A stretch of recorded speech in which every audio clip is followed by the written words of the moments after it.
Welcome to the Bellwether College Consortium Summer Innovation Series. My name is Rose Martinez, and I serve as the director of the consortium, a nationally respected, member-supported think tank made up of award-winning colleges, which include our recent Bellwether Award recipients and our outstanding dissertation awardee, who we will be speaking with today.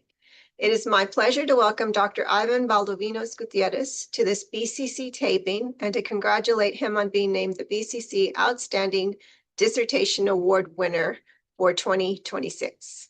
His dissertation, titled Transfer Conocimientos, Understanding the Pre-Transfer Experiences of Latina, Latino, and Latinx Community, examines Latinx undergraduates who utilize a family-centered approach to decisions related to the college transfer process.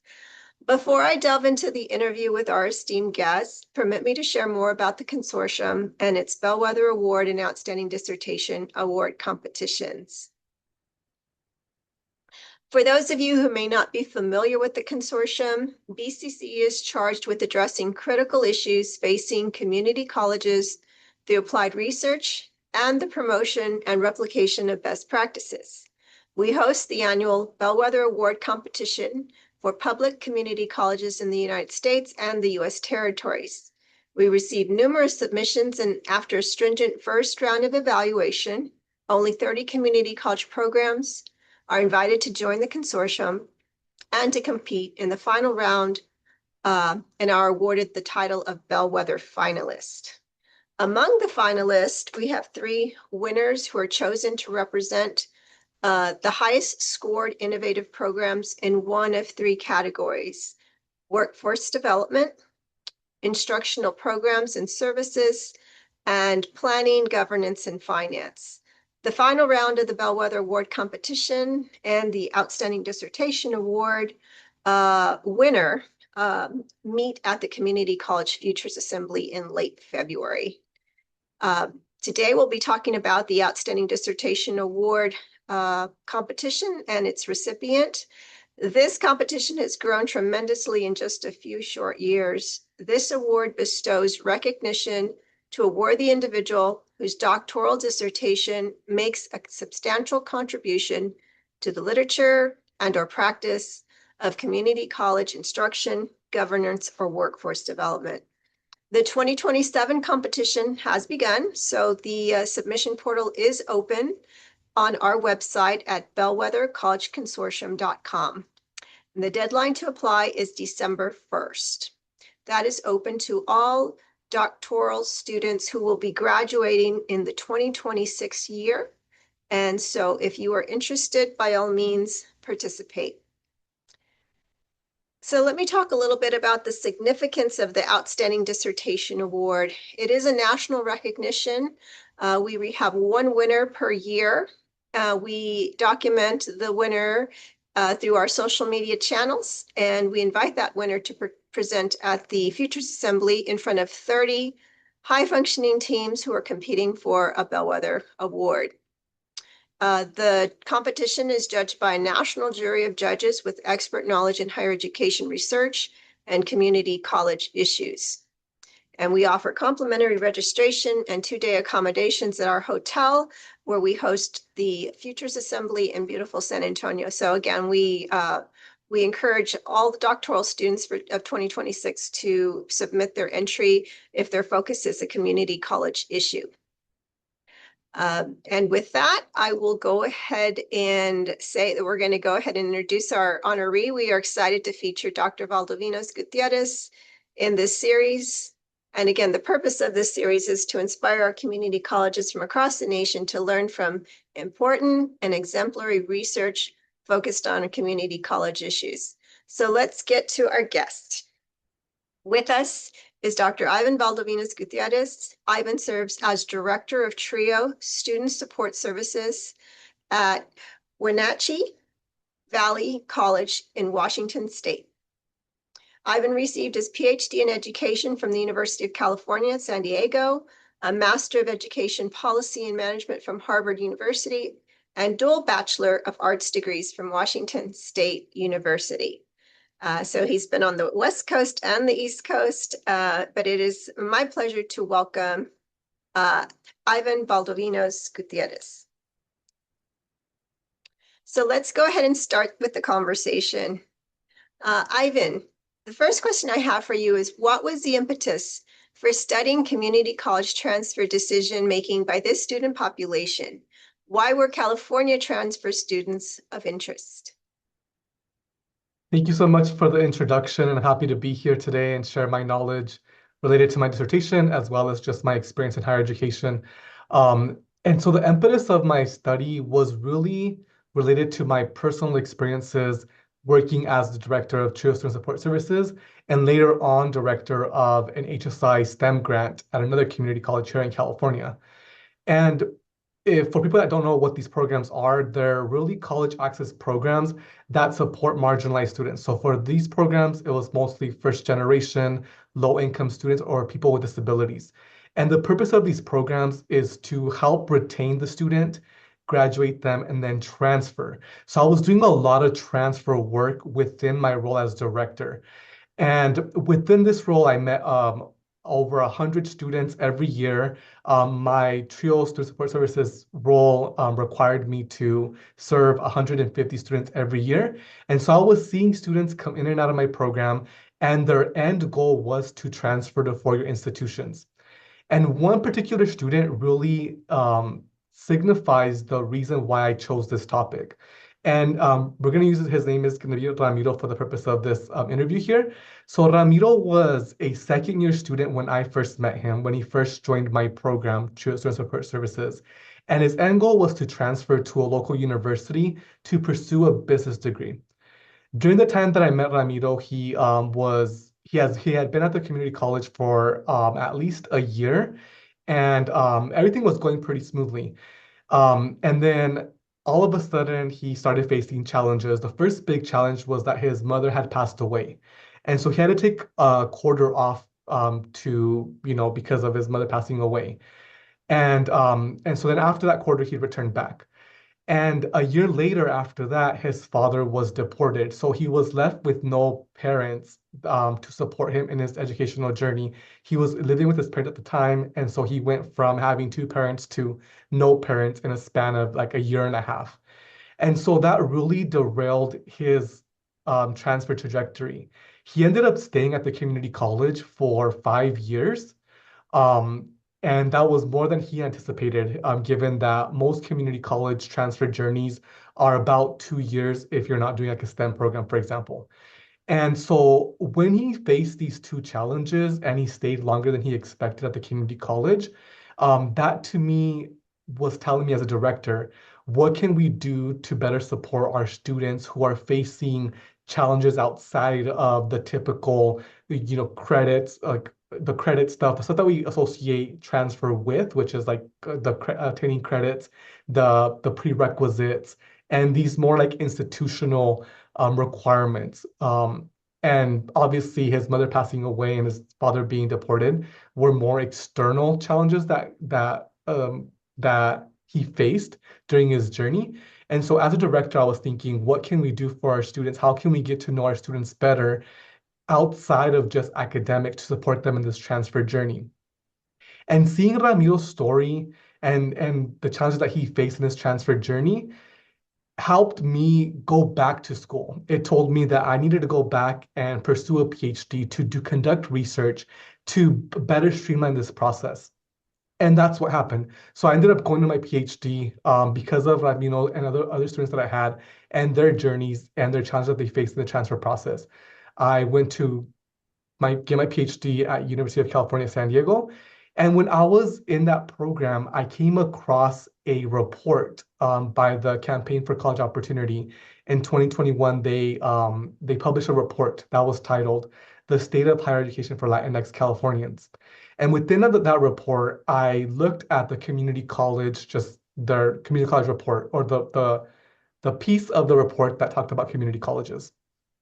And what I learned in reading this report was that in California, over 1 million Latinx students were enrolled annually, which was about 2/3 of the entire enrollment of Latinx students in higher education.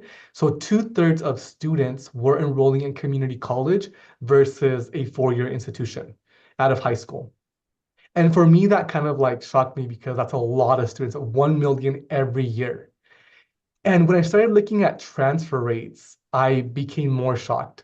So the transfer rates for that year, for the 2021 year, were that out of those 1 million students that were enrolling every year, only 2% transferred within 2 years.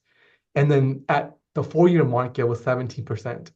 And then at the 6-year mark, it was 32%. And so these low transfer rates for Latinx Californians inspired me to research this topic. Why are these students not transferring within 2 years? And if we think about like the transfer process and the way that historically it was created, it was supposed to be a 2+2 system, right? 2 years at community college and then 2 years at the four-year institution. And that's how the system was created. But these students were taking up to 6 years to graduate and transfer. And so I wanted to learn more about why was this a problem? Why was this a challenge? And that was the impetus to the study, was my personal experience directing programs, so the practical side, but then the research data side and what the data was telling us. Thank you for that. No, it's important to kind of create the story, right? And this is a true story, a real individual who's having these challenges in life and things that you, like you said, you can't really help change in terms of the death of his parents, which is just tragic. But how can we better support them through that process? So yes, I understand that reasoning and commend you on going down that route. My other question is to describe why family involvement or engagement provided a rich and fertile area of scholarly research. You talked a little bit about that, but if there's anything more you want to share, and then specifically, what were the research questions that you were trying to address? Yeah, so after reading that report, I went into a deep dive on the literature. What were other scholars saying about Latino students in the transfer process? And so I was reading articles, I was reading books on this topic. I was looking at more data just to kind of see if there were, like, if the trend existed beyond this 2021 report. And so in looking at the literature, larger literature, I started, a lot of other scholars were saying that in their findings that students kept mentioning their siblings, their parents, their mentors, their friends as important actors in their transfer success. And so these different people that these students considered family were saying that they were really important in their success. And what I saw missing in that research was that none of the articles actually included the voices of these family members. And so for me, I wanted to add to this body of knowledge, right? And so I wanted to actually talk to these family members. And for the purpose of my study, I use family versus parental intentionally. And so I use family, the term family, because students don't always have biological parents. And so their families could be expanded to mentors, to siblings, friends, people on campus, faculty, staff. Those people could also be considered family members to these students, especially if they're not supported by their biological parents, who we usually associate family engagement with, right? And so for me, when I was conducting the study and designing the study, I wanted to look at what family looked like for these students, and then interview those family members to get their voices in the literature, because the literature was not including them.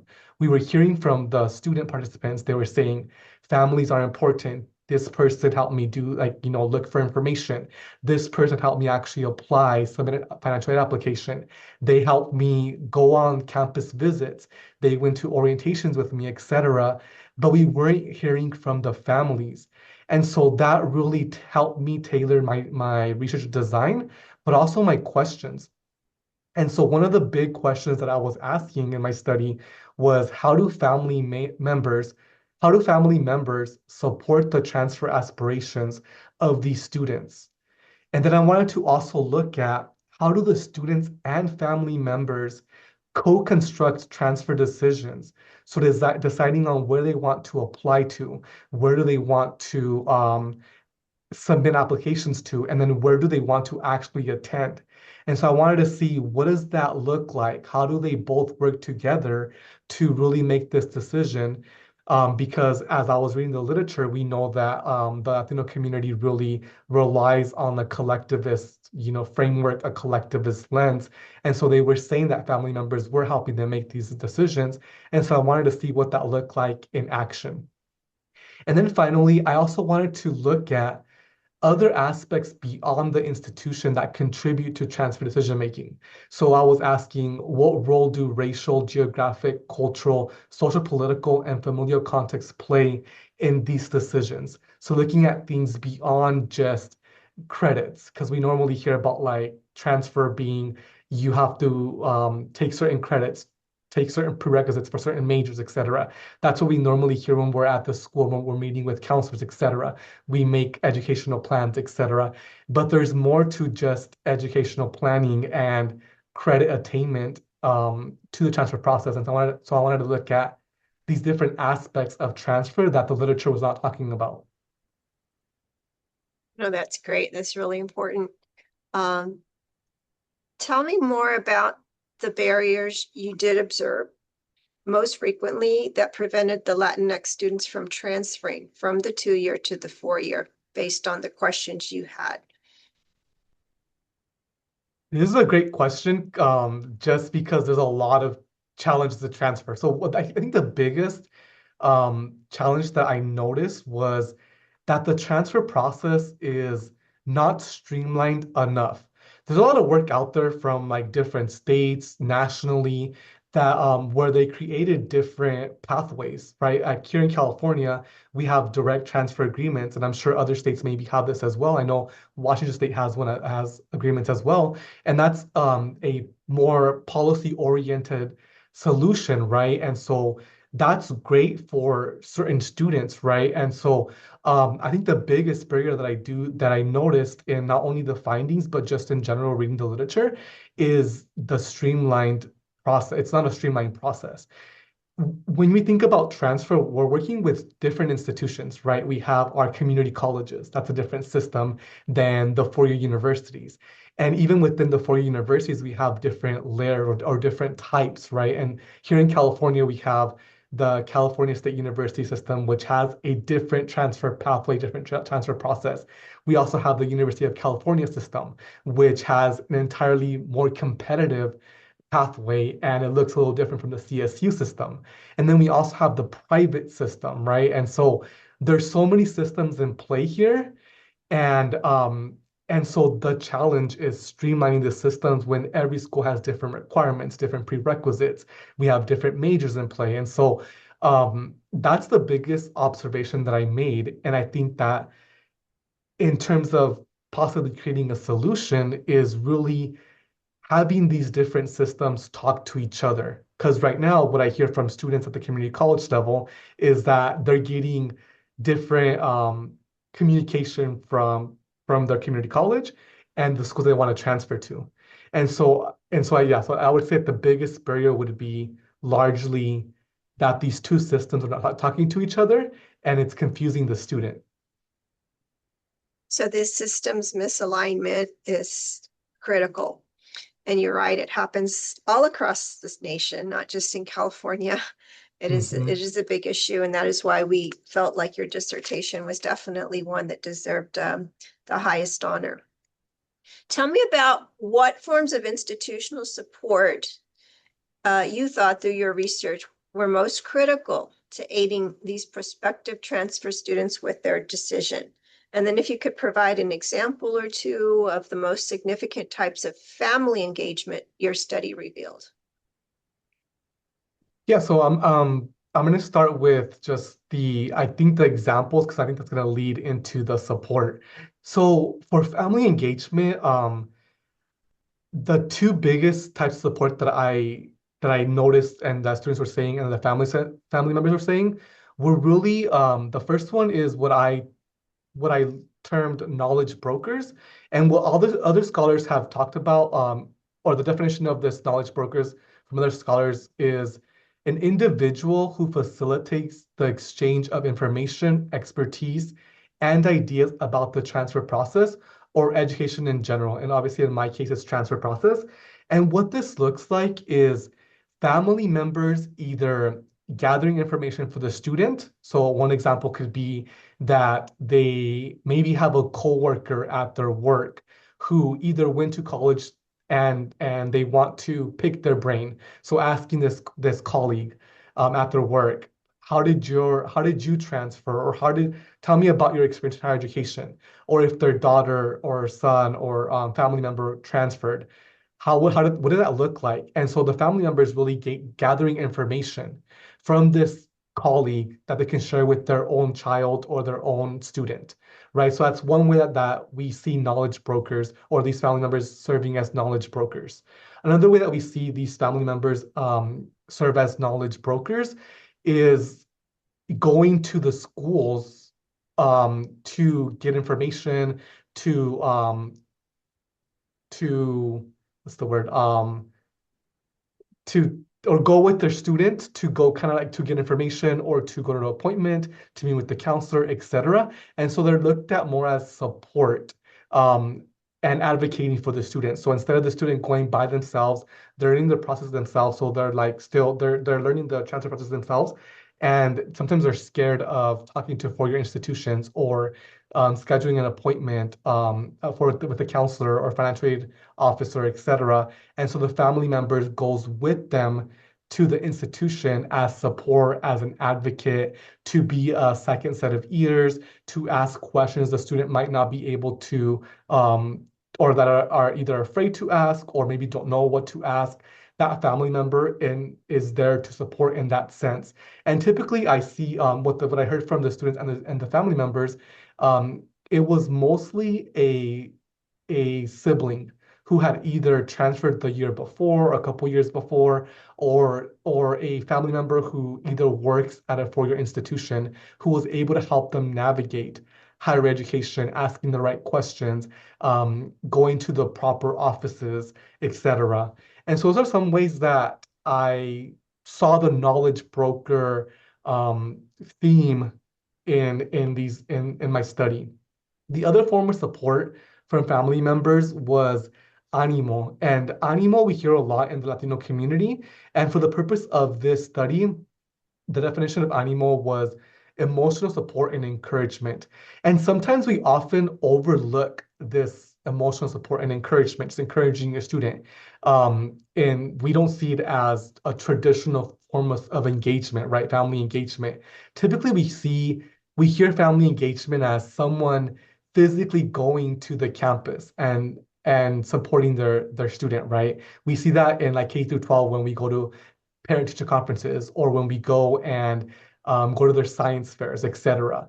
But for me, like a non-traditional way of viewing support is this emotional support that happens a lot at home. Sometimes Latino families cannot make time to go to the campus, or maybe there's a language barrier, or they just don't feel comfortable in college and universities, or they feel out of place. And so the way that they support their students is through this, motivational words, reassurance, validation. I heard a lot of faith-based encouragement, so praying and things like that, praying for the student to get into their dream school, or motivating the student when they feel like they're not going to get into a competitive program, etc. And so these family members are supporting these students in ways that we don't typically attribute family engagement. And one of them is ánimo, and it came up a lot in my study, especially with family members who were immigrants or who did not speak English. They were telling me that because they didn't understand the higher education system here in the United States, that the only way they can support their family member was through emotional support and encouragement.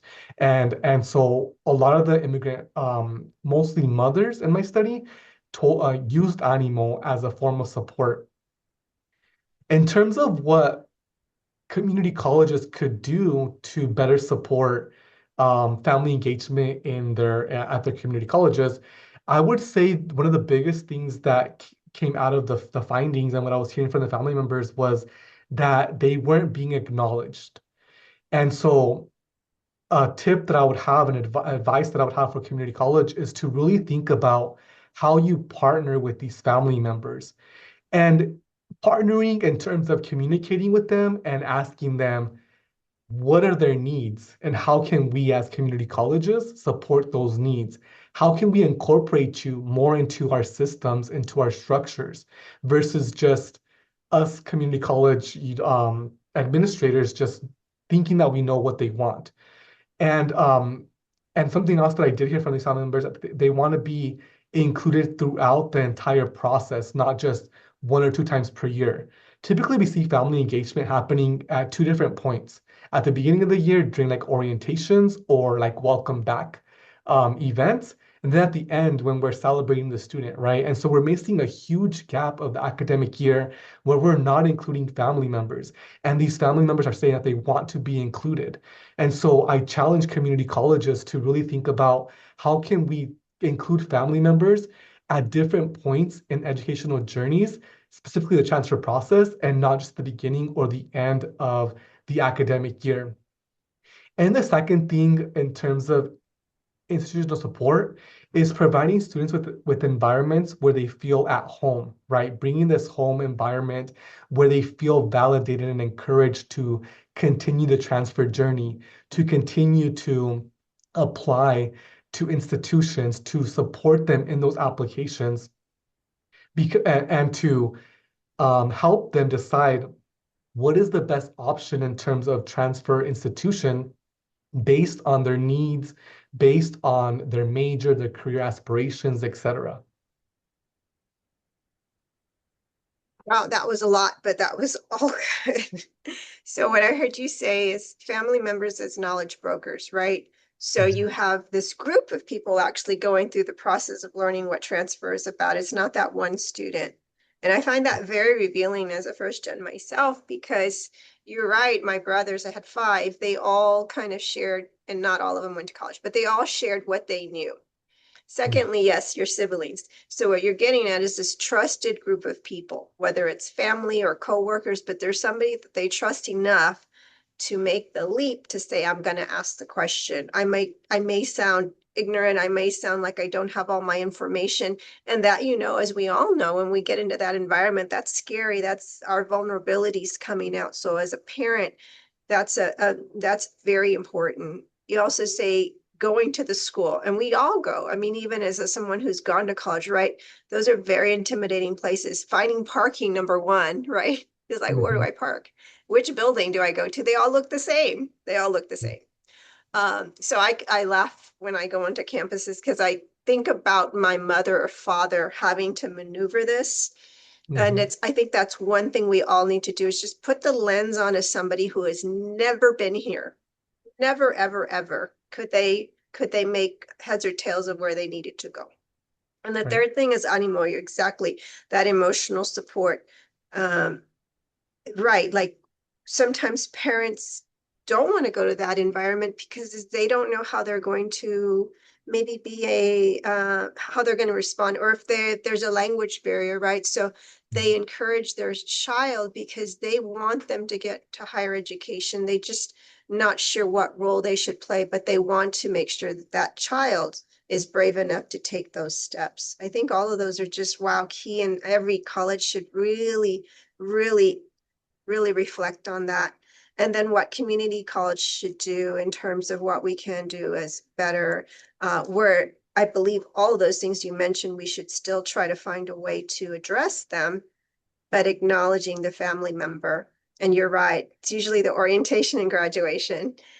They're with us. We'll talk to you later when they graduate. Maybe some welcome back kind of messaging is super important.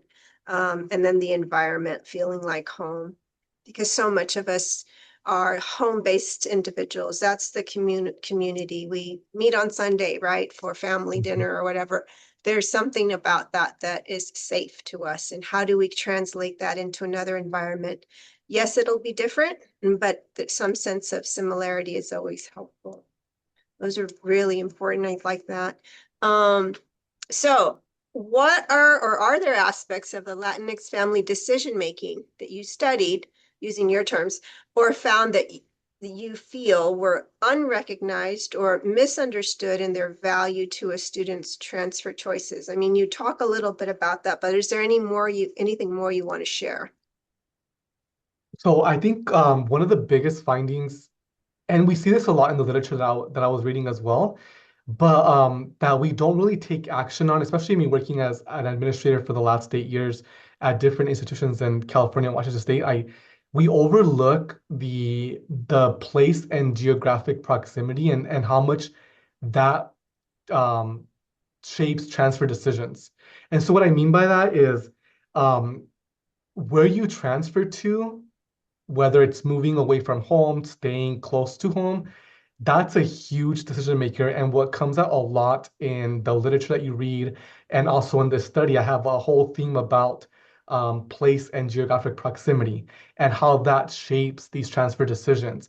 And sometimes when you are at community colleges, and I'm using me as an example because I work at a community college and I focus a lot on transfer, I sometimes overlook that. I don't really think about how much going somewhere or transferring far away or out of state, how much that contributes to a student's decision or just even it could be a life-altering decision, right? And so um, for me, I think that was something that sometimes we misunderstand and we don't recognize as much because we just see it as we think about more of like apply to so many schools to transfer to because it's so competitive and give yourself the option of potentially getting into at least one and going wherever.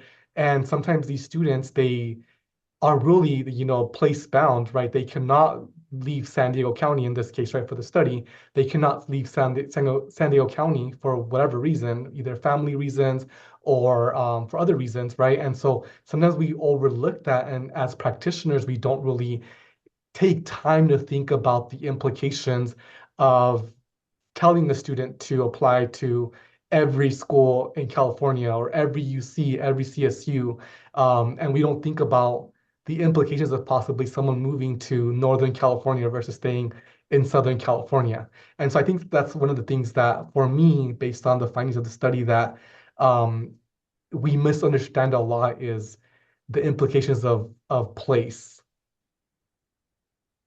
Yeah, no, it's really important. So what programs, when you talk about either on campus or even off campus, have been most impactful for transfer decision making among this group? And I would say even beyond programs, entities, right? How could community colleges better embrace or support some of your findings, if you can kind of get into that? Mhm. So the biggest or the program that came up a lot as a best practice, I would say, is definitely like summer bridge programs. Like I mentioned earlier, when I was talking about the two different systems, community college and universities, not communicating with each other, summer bridge programs support that communication, at least in the transition phase. So once a student gets accepted to a school, the community college student, they get accepted to a school and they commit, right? They sign their documents and commit to a university. That there's that period in between leaving the community college and enrolling into the four-year university. And what I was hearing from these students was that the reason why they were able to be successful in that transition was because they were enrolled in some type of summer bridge program. Doesn't have to be a traditional summer bridge program. It could also be even orientation. Some students mentioned that orientation itself helped them bridge that transition. They didn't feel out of place because they were being connected to people at the four-year universities, right? People that they can potentially trust. And so orientation did help do that. But to take it in a step further, summer bridge programs from um, particularly from different programs like here in California, we call them, the program is called EOPS, Extended Opportunity Program is what it stands for. But it's really a college access program, kind of similar to TRIO, that runs their own summer bridge programs that gets them engaged into a I want to stop using the word program, but it's another program that basically brings them a family, right? So it connected to a family that they can rely on not only in that transition, but also beyond that transition. So all of the first year when they're already transferred, even into the second year, they provide programming throughout the year as well. But really the key is that these different college access programs at the university level are helping bridge that transition. And so what we need from other, not just community colleges, but also universities is providing opportunities to bridge that transition, to start that conversation between the different institutions. And that's a great way that we can do that and that students really benefited from. They were telling me that they were able to connect with advisors, they were able to connect with other peers that were also transfer students. They were able to connect with faculty and staff in their major, in their department, and really just allies that they can rely on if they ever had a question before they even got on campus at the university. They could rely on these people. And so I would say that the biggest program best practice that I did hear from these students was the summer bridge. And that summer bridge program as well was important for the family members. The family members were telling me that they accompanied their student to these summer bridge programs. And I thought it was the first time they either stepped foot on the campus of the transfer institution or their first time at a large university. And that experience really helped open their eyes on what it was like to be a university student. Although there was challenges for these family members, especially if they were immigrants, Spanish-speaking families, they weren't able to understand what these workshops were about or the campus tour, but they were still grateful that they got the opportunity to be on campus, to be engaged in a program like this. And so for future community college or community colleges that want to um, better include family members, obviously providing like uh, a family path, like a family, I guess, family summer bridge, would be a great way to incorporate them into a summer bridge program. I love that family summer bridge program. Yes, no, my past experience working at the University of California in Irvine, we started one of the first ones, and it was amazing how many of those students were successful. Um, but it wasn't a family summer bridge program. I think that you're right on. And I think it a lot of times because this is all new again, you can't under you can't undersell that the newness of this whole process, things that we think that, oh well, that's normal, you should know that, and then it's everything is like going into a new town and trying to figure out where's the bank, where's the gas, where's this, where's that, who are the people that I need to be talking to. And again, a large institution like a University of California or Cal State University, it's big, it's a mini city. We always say that, right? We always say this campus is like a mini city. It has all these different places that you need to know where to go to. So wonderful. Thank you for sharing. That's a wonderful recommendation. What were an unexpected finding or participant response, if you can remember, that you can share with us? Is something to kind of leave us to understand what more you found. Mhm. So one of my research questions was about, let me go back to it real quick. So the research question was, what role do racial, geographic, cultural, social, political, and familial contexts play in these decisions? And the one that really stood out to me was the social political aspect, only because during the time of me interviewing these students and family members, it was during the presidential elections, right before it, the debates were happening, etc. And so that really um, shaped where they were applying to, if they were even going to apply at all. They were really looking more into how these institutions responded to some of these external situations that were happening. And so that for me was really unexpected, but expected. When I was designing my study, I wasn't expecting this to be a prominent theme in my study. But as I was interviewing students, as I was talking to them and talking to their family members, then it became like an expected theme. And so in terms of a response, generally students were scared of fears of deportation. I did have some undocumented students in my study, so they were already questioning if they wanted to even apply to transfer, so if they wanted to take a gap year and see how things turned out in terms of the elections. So this came up a lot. A lot of my participants were also part of mixed status families, and so they were concerned about their own family members. They were not really concerned about transfer at this point. It was there, but it was more secondary. They were thinking more about their families or themselves. They're thinking about safety on campus. Is it safe for me or my family members to even go to an orientation or to even step foot on campus? If I look a certain way, how am I going to be treated if I go to a certain school? And so these things did come up in terms of where they wanted to actually apply to and and they were looking at social media. How were these universities responding to different things that were happening on campuses and in the region? And that really did shape where they were applying to. And that was one of the biggest um, unexpected but expected findings after talking to students.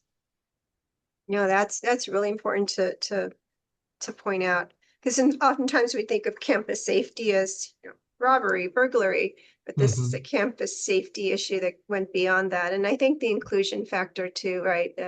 Campus inclusion is also, I think, what you're driving at. Very interesting. And yes, it seems to be something top of mind for students. Um, I think this is my final question. So it's been really interesting. Thank you for sharing all your findings. If all community colleges had a transfer receptive serving culture, and not to say that they don't, but could improve upon it, right? What would you like? What would you, sorry, what would that look like to students? What are some of the final essential tips or observations you can share based on your findings with our colleges who are interested in your work? So when I was reviewing my findings and just kind of reviewing the body of work that I had done, I started thinking about developing this framework. So this transfer receptive servingness culture is a framework that I'm actively working on to kind of create this tool that community college and universities can use to better support Latino students. And really the framework merges two different frameworks. The first one is transfer receptive culture. And transfer receptive culture is something you could right now as a community college, or you could go read about. And what the scholar that created this framework talks about in this transfer receptive culture is they talk about 5 different elements that help you create this culture to support transfer students in general, right? And so they have 5 different elements, 2 at the pre-transfer level and the two at the pre-transfer level, which is the community colleges. The first one is treating transfer as an imperative, meaning that it should be the sole focus of a university, of a community college, and the community college should be focused on how to develop systems and structures to support transfer students. So that's the first element. And then element number 2 at the pre-transfer or community college level is focused on resources. Do we have the proper resources at the community college to support transfer success? And so that's what the transfer receptive culture talks about. The servingness is, I'm taking it from the servingness framework that Gina Garcia and other scholars use to create HSI servingness cultures, right? And so what I'm doing here is I'm trying to create a merge of both. How do we serve Latino students in the transfer process, essentially?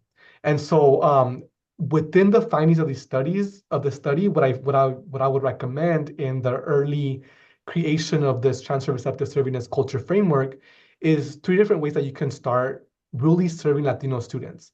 The first one is really developing what I'm calling a deep understanding of Latino epistemology, which basically means understanding Latino students. And ways you can do that is by one, centering Latino ways of knowing. So understanding how these students either learn in the classroom, how they acquire knowledge, how they move in different spaces, understanding who they are, understanding their cultural backgrounds, right? And that is a way that you could develop this deep understanding of Latino epistemology. The second part of this is recognizing that Latino students begin their academic journeys at community colleges. As I talked about way early in this discussion, in California in particular, over 1 million Latino students start at community colleges.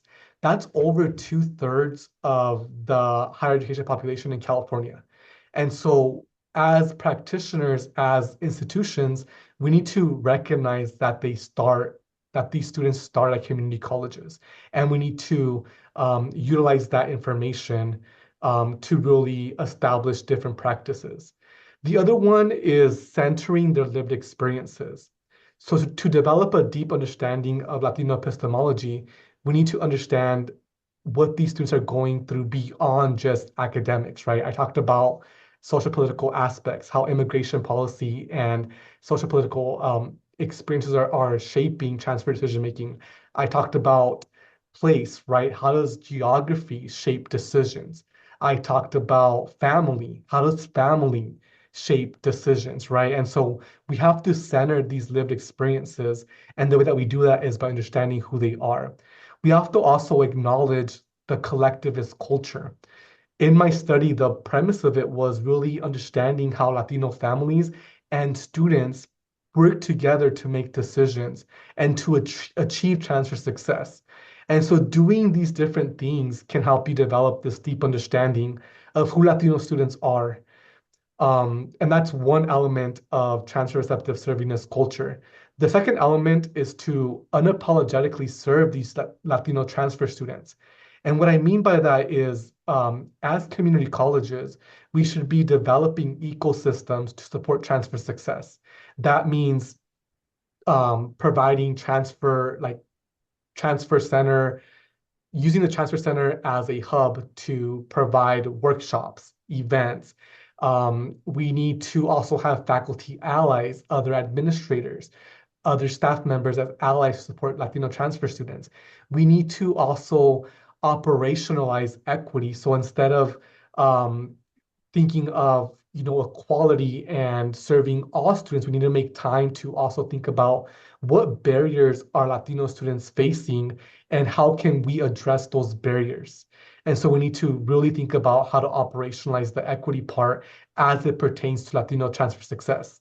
And then finally, the third element of transfer receptive servingness culture at the community college level is to really institutionalize family engagement practices.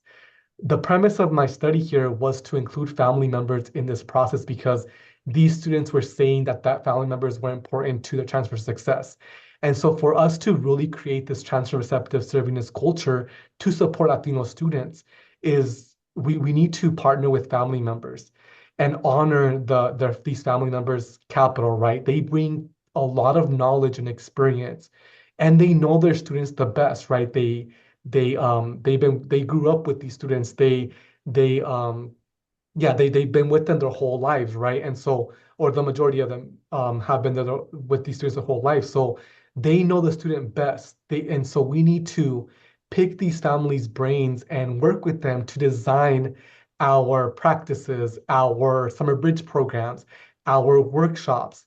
They're the experts. They understand what their students need. And so we need to honor that capital and utilize that information to shape our own practices and structures at our community colleges. Thank you for that. No, those were all really, really important suggestions, responses, recommendations. It almost sounds like you're wanting to transfer family advisory committee, which sounds great. We always need something like that, right? It's like we can't guess what people are thinking. We need to ask them directly. Right. Yeah. Well, thank you. Thank you so much for sharing your insightful research with us today. And listen, best wishes for continued success, Ivan, in your professional career. You're already on a great route. And thank you for the research to provide our colleges with more information on how to do better. To our audience members, thank you for being with us today. Consider applying if you're a doctoral student to the 2027 Outstanding Dissertation Awardee. We have some wonderful folks that have come before you, like Ivan. And so again, the portal's open. It will close December 1st. You can find it at bellwethercollegeconsortium.com. Thank you again, Dr. Gutierrez, for sharing more about this award-winning research. And again, we wish you continued success. All the best. Thank you so much.